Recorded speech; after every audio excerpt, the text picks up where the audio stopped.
ভাও ঘটনা তো একটা ঘটে গেছে, শেখ হয়তো আমাকে পুরো নাটবল্টু বাহিনী করে ফেলাইছে। কিন্তু শেখাওয়াত আমাকে এই প্ল্যান সম্বন্ধে জানলো কেমনি? মালাঙ্গর বাহিনী সবই আমার কাছে। দিলাম একটা খেলা, এক খেলায় শেষ করে দিলাম তোর খেলা।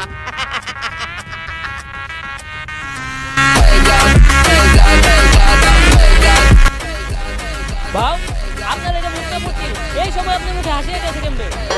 কিরে ও হাসে কে? মানে দুঃখে পুষ্পায় পাগল টাগল হয়ে গেল নাকি? আমায় বেবি আলাই খাইছে রে।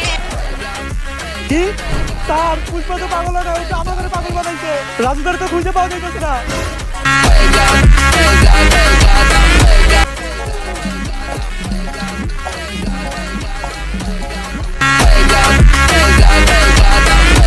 এক প্লেটে 3টে বাসি পরোটা, আনলিমিটেড নষ্ট তরকারি, একটা সেদ্ধ কটা ডিম, একটা পেঁয়াজ, একটা কাঁচা লঙ্কা, মাত্র 30 টাকা। যা ট্রেনের টিকিটও হবে না।